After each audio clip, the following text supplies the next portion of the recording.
Welcome to the first Emotion Index of 2022, and this technically is more of an expectation index because when you look at the category we have for the Emotion Index today, it's more of an expectation. What every 2018 fan base feel like their expectation should be about their team. Either they're going to feel like their team is going to be in a year where it's MLS Cup or bust, or they think that their team needs to at least get to the playoffs is a bare minimum. Or they feel like their team is going to be a playoff contender, or they're just going to be kind of like a bubble team that is going to be competing for those last couple of spots in the playoffs.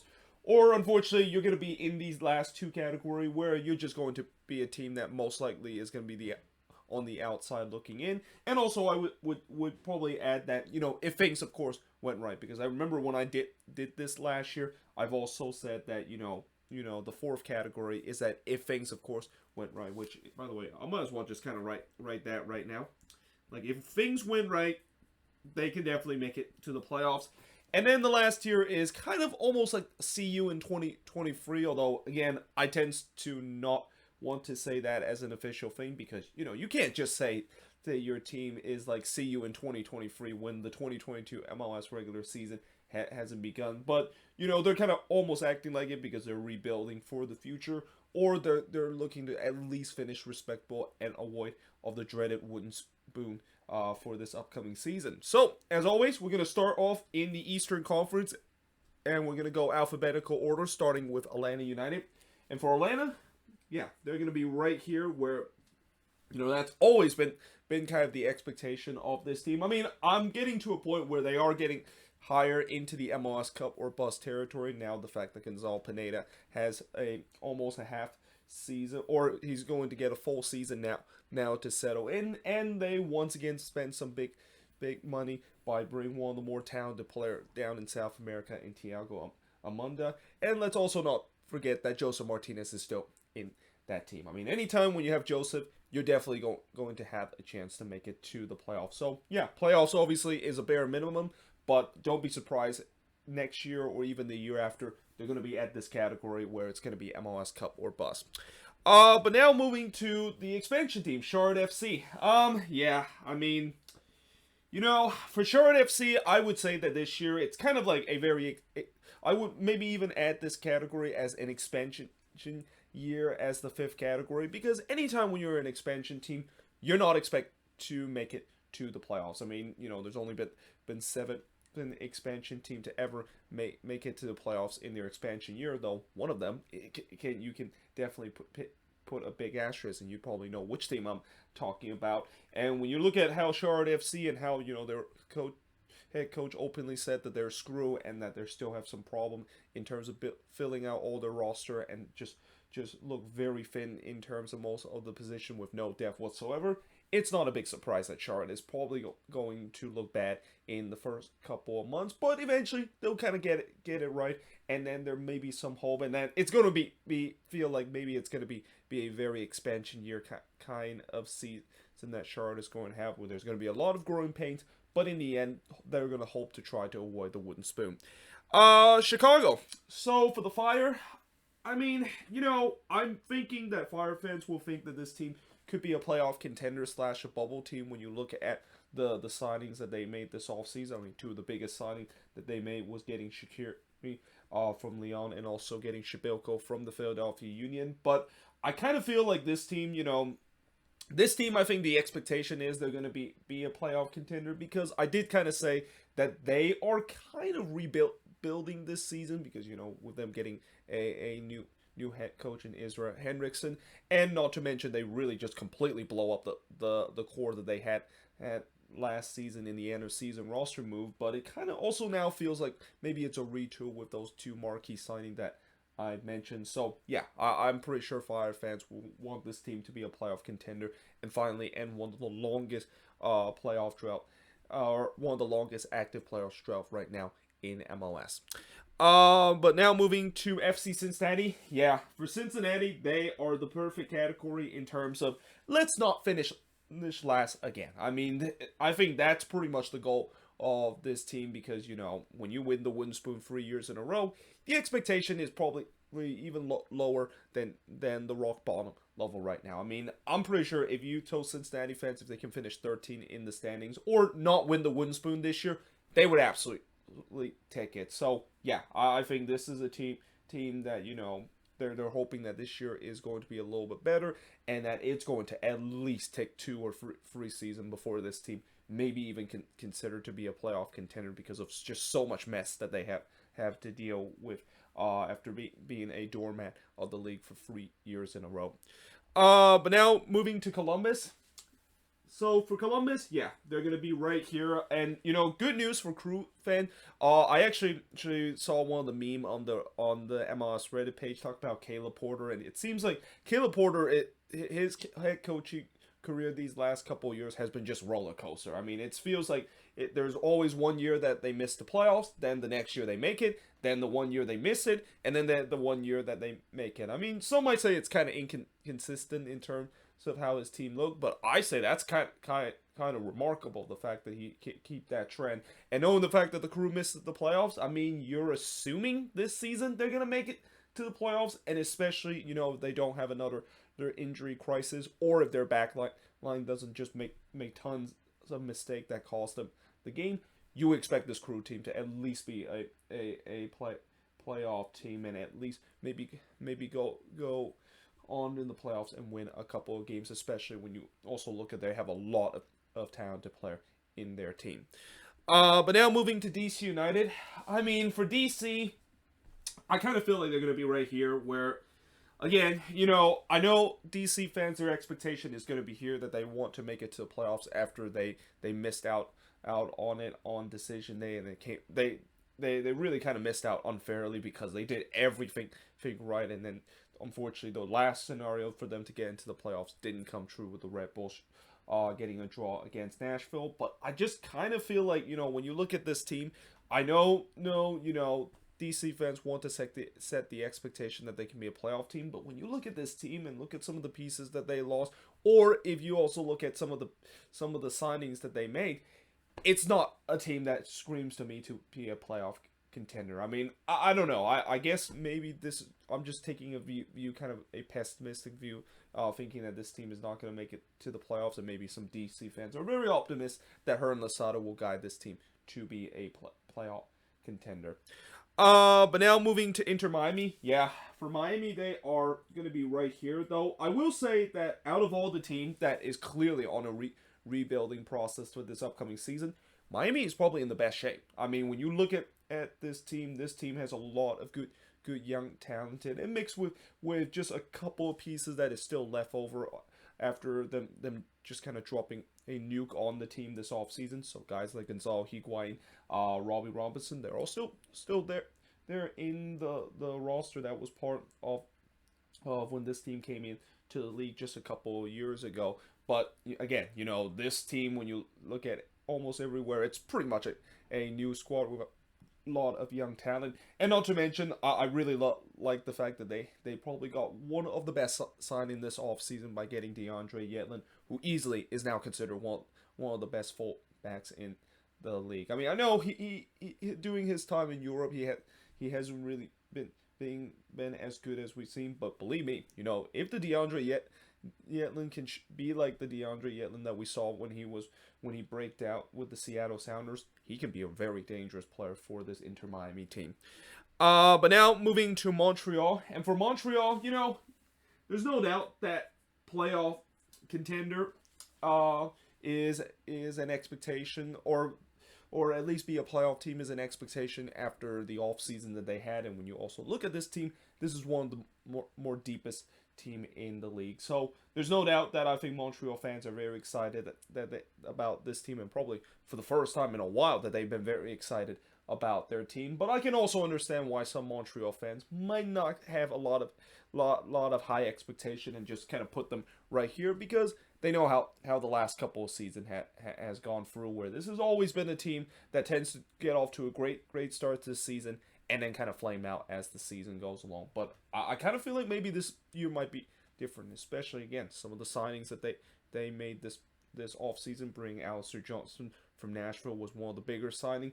And not to mention, I have always rated Wilfred Nancy, and that I think he's going to be definitely one of the contender of winning Coach of the Year this season if Montreal make it to the playoffs. Moving on to New England, and for the Revs, yeah, they are right here. I mean, if there is a team in MLS that is clearly a definition of MLS Cup or bust, it has to be the Revs. I mean, this year, I think this is also kind of the team that heading into this season, they might be the only team. Well, actually, I don't think they're the only team. There's actually a couple of teams that are kind of in this mode already, where just wait until the playoffs begin. Like, the regular season pretty much doesn't matter for them as long as the playoffs start. That's when it's matter, because they're kind of going all in this year with some of the signings that they made, and especially Bruce Arena trying to recreate the 2017 U.S. Men's National Team World Cup qualifying roster for this New England Revolution side by bringing in guys like Josie Altidore, Omar Gonzalez, and Sebastian Lejeune. Now, I do have some bad news for Revs fan. That team, yeah, let's not forget. Well, it's easy to forget because they did something that we thought it was kind of unthinkable. But yeah, let's also not forget that that team also suffered one of the most catastrophic event that happened in this program and in this national team history. So for the Revs, I don't know this is going to end well, but again, this is a team that is clearly all in, and they're looking to try to win MLS Cup, and anything besides that we'll consider a big bust. But now moving to NYCFC, and for NYCFC, I think they're going to be right here, and I think NYCFC probably maybe deserve its own category where they're just kind of chilling. Like I think NYCFC fans are still kind of celebrating about the MLS Cup that they win, and still trying to stick it into the nose of their rival, that is the New York Red Bulls. But for NYCFC, I think one thing that I will say that their front office and their ownership want this team to be is that they at least needs to make it to the playoffs. Like, there is still some high standards, and that it's easy for this team to just win an MLS Cup and just kind of had an MLS Cup hangover year, and that even they miss the playoffs, they can still reminisce the past year. Oh, that's not what this NYCFC team is all about, and especially with the talent that they had. This team at least should be a playoff team once again, and are looking to trying to repeat as MLS Cup champ.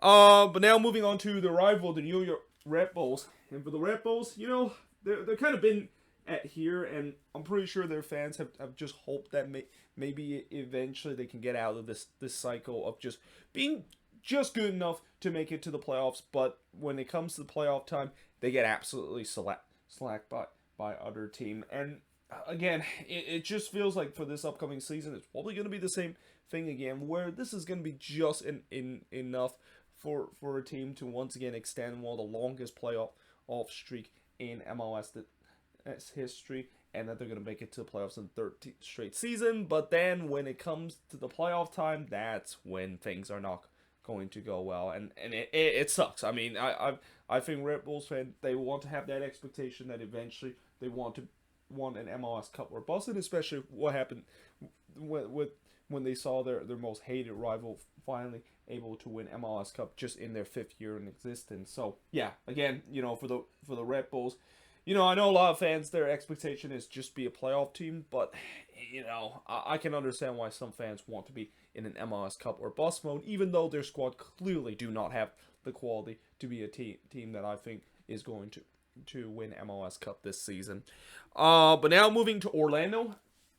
For Orlando, they're pretty close to that MLS Cup or bust territory. I think the goals for Orlando and the expectation for this team is at least win a couple of playoff games and at least maybe get to the conference final, or even going to MLS Cup and representing the Eastern Conference. Because when you look at this team, they're pretty good, pretty stacked in most of the position, and especially they've also been big this offseason, getting guys like Facundo Torres this offseason to really improve that attack. And they also got a number 9 who, oh god, I'm kind of blanking right now, forgetting what was their new number 9 name that they signed in replace of Daryl DK.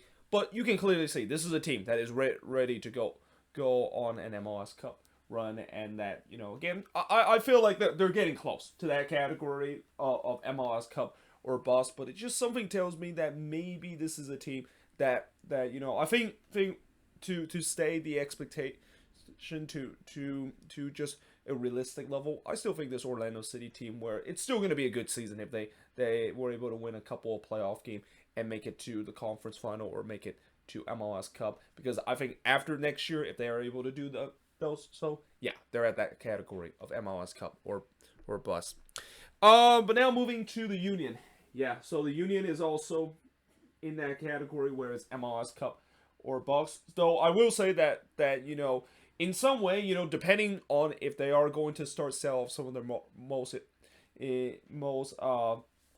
important talent and their biggest asset in their club off to Europe, then yeah, I think they are that desperation of winning MLS Cup this season. And again, especially when you sell off some of those young assets this off season, you're going to definitely take a step back. And I also, when I look at this team, I mean, this off season they didn't really lose anybody that is considered to be a very talented to play, but it's shift off to overseas off to Europe. Yes, I know they lost Shibilko, which is kind of a bit of a loss, but they also replaced him with Michael Aru, who I've heard a lot of Union fans are saying that he is going to be a much better version of Shibilko, and probably a player that maybe even gunning for the Golden Boot this season. So yeah, this is a Union team that I think has the talent to finally win MLS Cup. And that, again, after what happened last season, I think Union fans can agree that this is a year where if they want to win MLS Cup, this is the year to do it. Because if they don't do it this year, and once they start selling some of their best talent, then they probably might not have a shot to get back to that stage. But now moving to Toronto FC.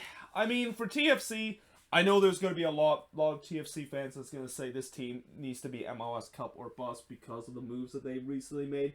But I'm going to say they're going to be right here, where, yeah, the expectation of this team needs to be at least make it to the playoffs, and especially the amount that they spent this all season by getting Lorenzo Insigne from Napoli. Like, you would think that this is a team that when they spend that much of money, you need to be at least a playoff team. And also, let's not forget that they got Bob Bradley from LAFC, a guy that knows how to coach a team to the playoffs. Yeah, I mean, you expect that this team should be a playoff team. Though, one thing I do worry about this TFC team is that at least until when Insigne does come to this team, this is still a team that looks very similar to last season, where there's still that flaws of the depth, and also, there's always the question about that back line. And another big player that they signed this off season is Sebastian Salcedo from Tigres. But again, there's that question of whether or not if he is going to be that leader to really solidify that back line. And especially anytime when you decide to sign a defender on a DP, you are basically risking a lot of things in there. It feels like it's kind of almost like a high reward, high risk situation, where if that of course work out, then he can definitely easily be one of the best defender in the league. But if it doesn't work out, then yeah, that could look as one of the worst DP signing, because again, there is that golden rule where when you sign a designated player, you do not use that on a defender. But now moving on, and actually now moving to the Western Conference, because we talked about all 14 Eastern Conference team. As we move to the West, and we start off with Austin FC. I mean, for Austin, I think they're going to be here. And, I know some Austin fans might feel like this might be the year where they can make that big step of being a playoff contender.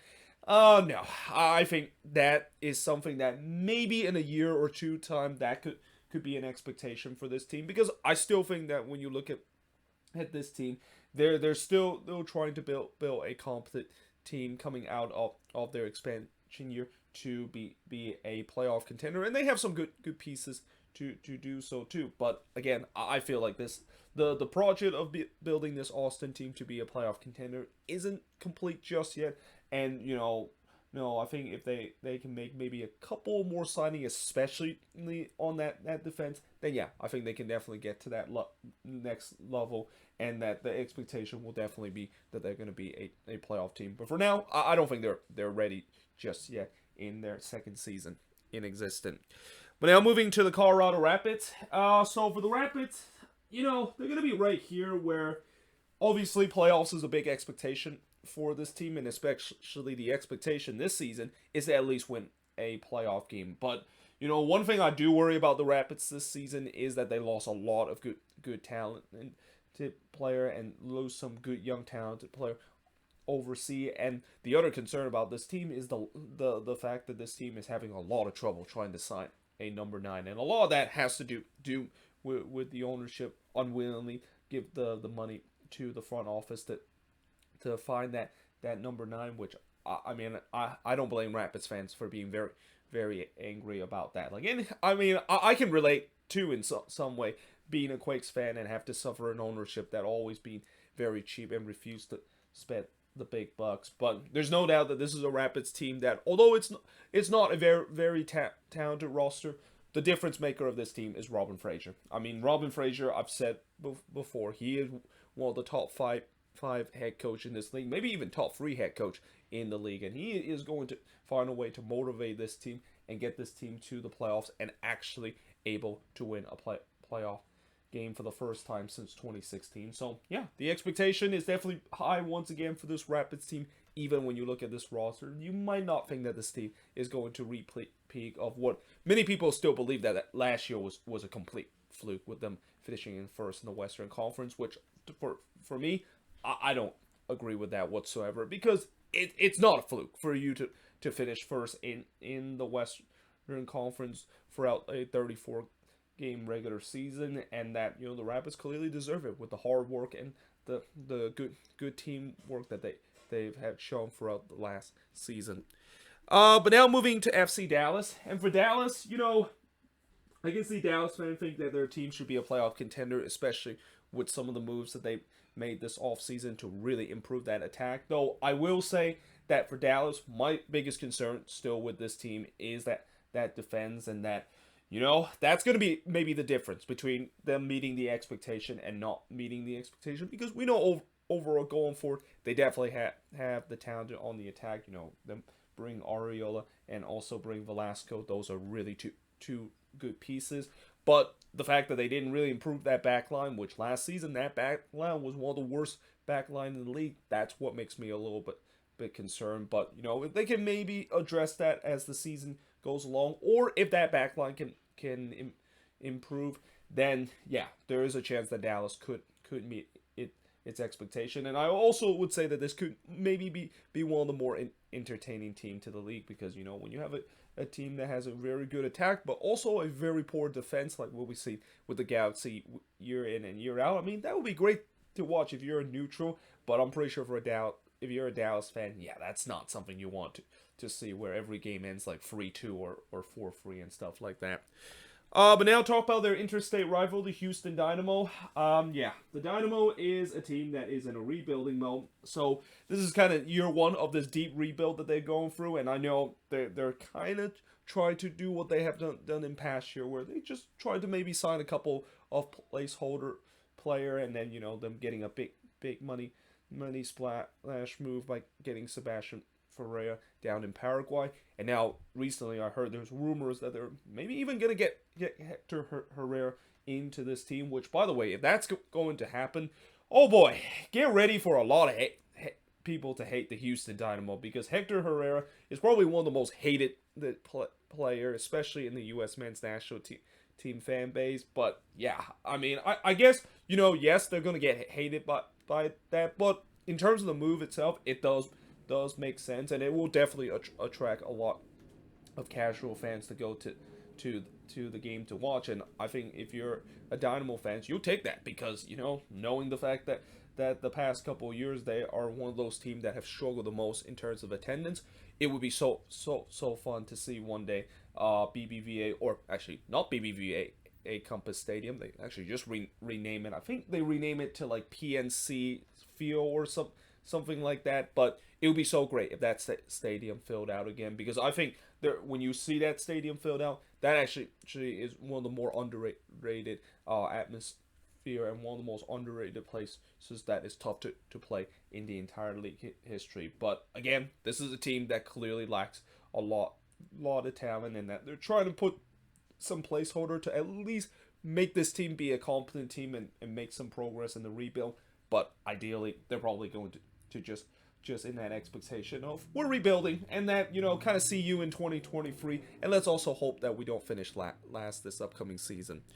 But now moving to the Galaxy. So for the Galaxy, yeah, they're going to be right here because of we know that the Galaxy will always have high expectation, and especially from their fan base. And even though when I look at this team and how I just still kind of feel like this is almost the same team as last season, and yes, this is after they got Douglas Costa during the offseason, I just still don't see any improvement for this team. But it doesn't change the fact that, Galaxy fans are going to once again expect this team to make it to the playoffs, and especially the heartbreak that they suffered last season.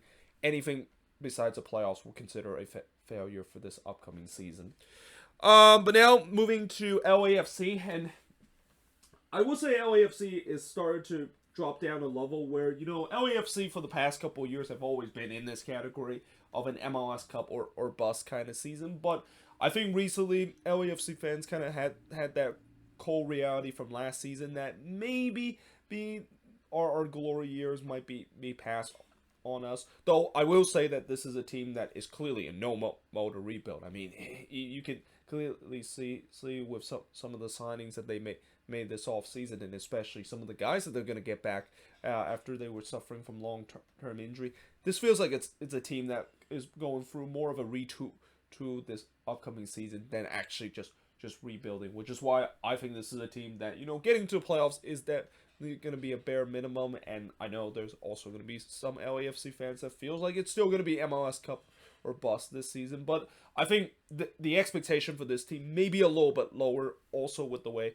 that they've just recently hired a new head coach that, has not been a very popular figure in terms of the LAFC fan base, and that we'll see whether or not if that of course would work out.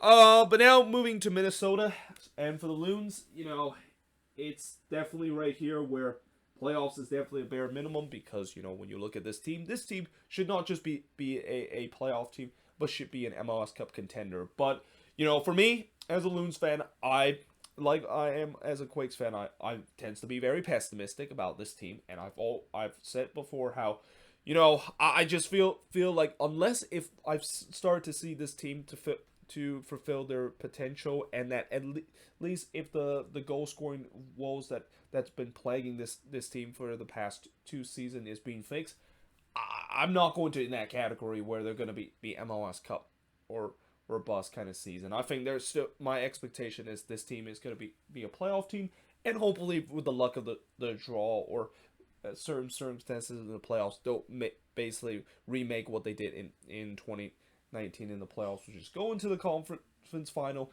but this time actually not choke in the last 15 minutes to lose a big opportunity to reach MLS Cup for the first time in their franchise history. But now moving to Nashville SC. Yeah, for Nashville, it's getting to that point where they're getting close to the MLS Cup or bust territory, because, these first two seasons, I think Nashville fans, you could maybe say that they're starting to be a little bit spoiled in terms of some of the success that they have, because, they have of course in their first season defy all expectation of making the playoffs, and then in the second year they defy expectation again by becoming one of the toughest team to play against, and a team that once again was able to get past the second round. And I can also see why some Nashville fans maybe are also frustrated the fact that they're not getting the attention that they should deserve because of how good this team is. Though again, this season, if they can of course go deep into the playoffs, then yeah, the attention is definitely going to be finally on there. But that's the big question. Like, if they want to try to get to the playoffs a little bit deeper and try not to stuck in the problem that they're facing right now when they do get into the playoffs, which is not able to get past the second round. But now moving to the Portland Timbers. So yeah, for the Timbers, they're definitely in this category where it's once again an MLS Cup or bust of a year. And anytime when you lost an MLS Cup, I feel like the expectation is always trying to get back there, and sometimes that is an expectation that is hard to repeat. I mean, unless if you're the Seattle Sounders, there's not a lot of team that is able to reach MLS Cup in one year and then able to make it in the very next year. Well, not just I would say the Seattle Sounders, but unless if you're Toronto FC during the golden age of TFC back in a couple of years ago, you're not going to make it to MLS Cup for 2 years in a row. Though I do think that this Timbers team has a chance to do so. And I mean, when you look at the team that they have, this should be a team that should definitely be an MLS Cup contender. And thus, again, I think their fans are definitely hoping that this is a year where they can at least finish the job that was left unfinished last season, which is win their second MLS Cup in franchise history. But now moving to RSL. For RSL, I'm going to say they're here where, again, I know last year, especially with their unexpected run to the Western Conference Final, has a lot of fans thinking that this should be a playoff team for this upcoming season. But I feel like expectation maybe should be a little bit lower, consider, this is a new ownership, and they're still trying to almost build a team that is ready to get back to the RSL that we know from the early 2010s, which is a regular playoff team, and compete for MLS Cup. So yeah, I think this is a team that the expectation is not going to be as high as last season, and that I hope RSL fans don't fall into the trap that Minnesota fans had, where I think last year some Loons fans said that they are an MLS Cup contender, and that's the expectation. And I do feel like I kind of also fall into the victim of that, because I think I did say that this was a team that I hope they can, of course, at least reach an MLS Cup. Though I don't know if I say that directly, but in some way I was wishing that this team can get back to that level, and yeah, they did not get back to that level in their very next year. And I feel like this is going to be the same thing that RSL fans have to aware, where yes, last year that unexpected Western Conference Final run is great, but don't expect that that's going to be something that could be the case again for this upcoming season, especially with the current roster that they had, where I feel like the current roster that they have, they'll be lucky if they can, of course, make it to the playoffs. But now moving to the San Jose Earthquakes, and yeah, I mean, talk about a team that I've always had no expectation, and a team that I've always been very pessimistic about. And I've said that this season this team should be a playoff team, and I know a lot of Quakes fans have that expectation that this team is a playoff team, because when you look at the roster, especially when they put their best 11, this is definitely a playoff team in the Western Conference.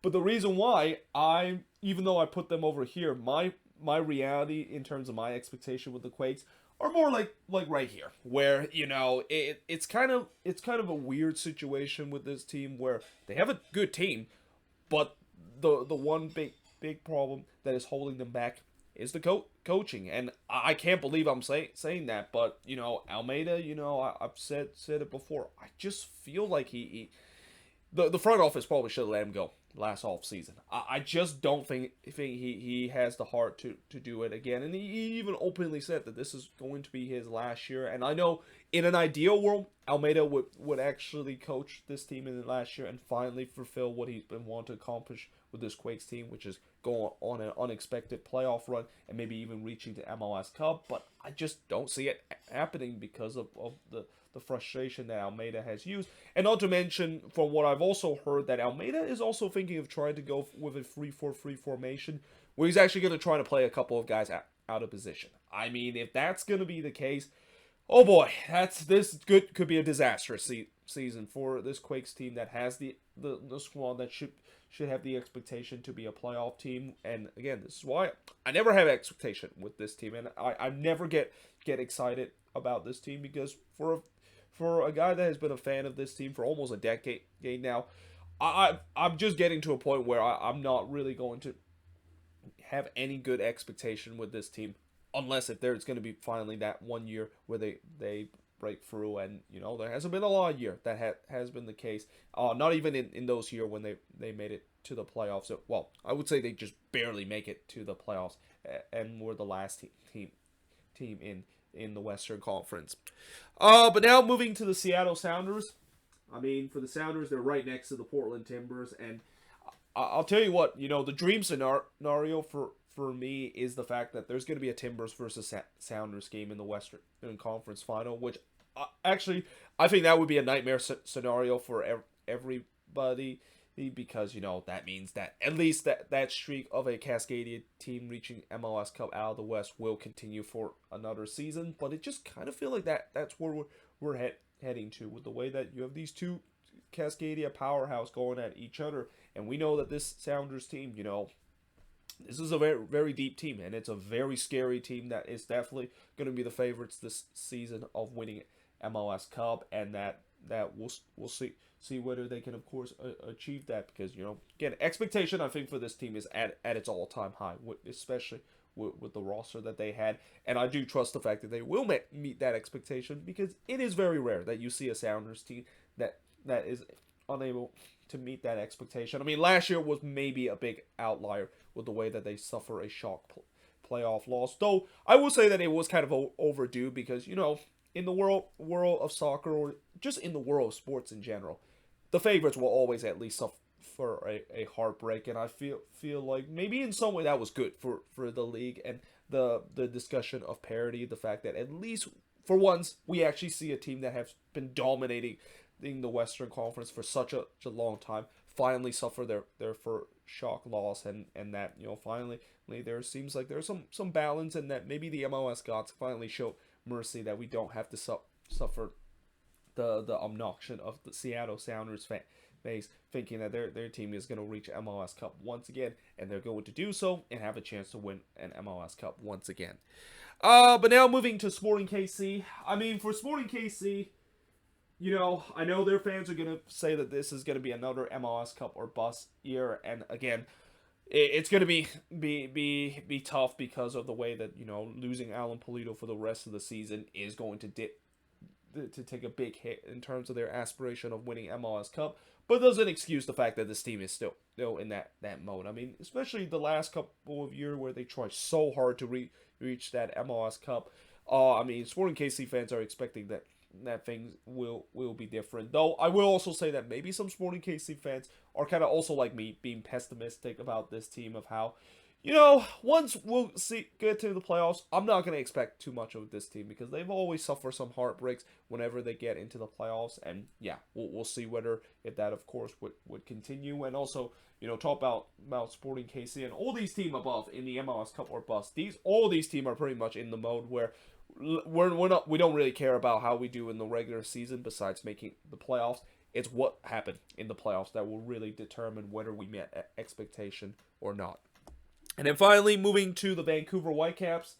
I would say they're here. I mean, again, it's easy for them to say that they're getting to the playoffs is a bare minimum after they finally were able to make the next progress of the deep rebuild that they've been going through for the past couple of years, which is make it to the playoffs. But I feel like for the Whitecaps, they want to get to the next level of being at a level where the expectation is getting to the playoffs is a bare minimum. They at least need to make it to the playoffs regularly, and this year it's a good opportunity to do so, especially under an exciting head coach in Manny Sartini, and also the underrated talent that they have on the attack, in the midfield, and also in the defense.